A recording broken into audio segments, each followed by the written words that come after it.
नमस्कारम। कैसे हैं आप सब लोग। बहुत दिन से मैं सोच रहा था कभी ऐसे ही रैंडम वाइब शेयर करता हूँ आप लोगों से, ऐसे ही रैंडम मोमेंट को शेयर करता हूँ जो जिंदगी में जीता हूँ, उससे जुड़े हुए कुछ लम्हे मैं आप लोगों से शेयर करूँ वैसे ही जैसे मैं जीता हूँ। शुरुआत करूंगा आज के एपिसोड की वाइब्स की एक रैप से। कभी कभी बड़ा मन होता है मेरा रैप सुनाने का। मेरे सुनने वाले बहुत कम है तो जानते हैं, कभी कभी पाजी मूड में आ जाते हैं, तो आज वही मैं मूड में हूँ आपको सुनाने के लिए। पाजी से याद आया मेरे को चेहरे दोस्तों के, मित्रों के, सखाओं के। बहुत भरोसा करते हैं वो मेरे पे, जैसे कि किसी दिन एक दिन कुछ कांड वांड कर दूंगा मैं। कर दो क्राइम कर दो, तुम ही तो बोलते थे ना, वही सुनो अब। तुम सब लोगों ने मुझे जो लाइनें बोली है ना, उसी को मैंने रैप में डाला है। सुनो। कर दो क्राइम कर दो राइम कर दो, पाजी कुछ तो ऐसा कर दो। हाँ, थोड़ा मुश्किल हालातों में मैंने जाना खुद को, मुझको पता ही नहीं था बातें यहाँ तक आ पहुंचेंगी।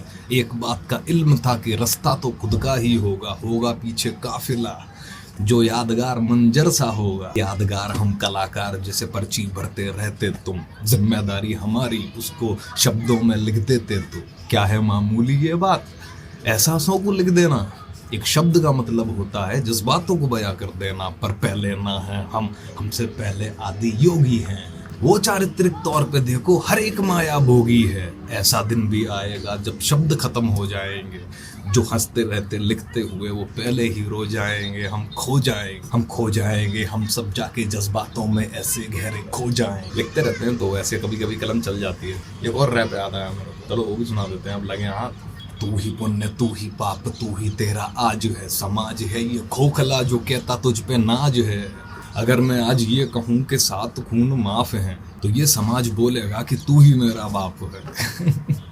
पर आज है मेरे पास मेरा खास, मुझको आए ना कोई रास, सब बकवास है। आजा पास बन के लाश ना तू दिखना आस पास मेरे, कलता दिन आज दौर घुटने टेकता है। तेरे जैसा लिखने वाला मेरी रोटी सेकता है। बहुत कभी ऐसे भी लिख देते तो पुरानी कलम है। बेटा जाके तालियां बजाओ या तो मेरे साथ गाओ, वरना पास जल्दी आके जल्दी मेरी लात खाओ। भाई रैपर हैं, बहुत भावनात्मक मामले रहते हैं रैपरों के। इमोशन कभी भी फ्लक्चुएट होते हैं, पर खुशी इस बात की है राइमिंग होना एक लाइन में इनोवेटिव तरीके से पेश करती है हमेशा। और जो लिखते हैं ना वो लोग जानते हैं, कभी कभी उन्हें खुद नहीं पता है कि वो क्या लिख रहे हैं। लिखने के बाद जब वो उसको पढ़ते हैं तो उन्हें बहुत अच्छा लगता है। दूसरी चीज, जो लिखने वाले लोग हैं उनको पता होगी ये बात, एक शब्द में भी पूरी बात को डाल सकते हैं। अभी संभव नहीं है लिखना, बाद में लिख लेंगे, बट एक शब्द को डाउन करके बाद में पूरा डेटा एक्सेस करके बात को कह देते हैं। ये था एक छोटा सा गुड इवनिंग का बढ़िया सा रैप चल रहा है, सबका सब बढ़िया चल रहा है। और मेरी कोशिश ये रहती है कि यार तुम लोग भी थोड़ा कमेंट करा करो यार। मुझे पता है थोड़े बहुत ही लोग हो जो देखते हो, मेरी बात सुनते हैं, यहाँ तक अगर कोई वीडियो में आया तो बहुत बढ़िया बात है। अपने मन में कोई एक सवाल हो तो पूछो, कमेंट करो, ताकि मुझे पता चले कि जो मैं ये वीडियोस बना रहा हूँ, what is the outcome is going on here, especially on vibes. जिंदगी में सबको मौके मिलते हैं, नहीं मिले तो आगे मिल जाएंगे। थोड़ा भरोसा रखो, एतबार रखो, थोड़ी शांति काटो और समझो, एनालिसिस कंटिन्यू रखो। और भाई साहब एक नंबर बात याद आई।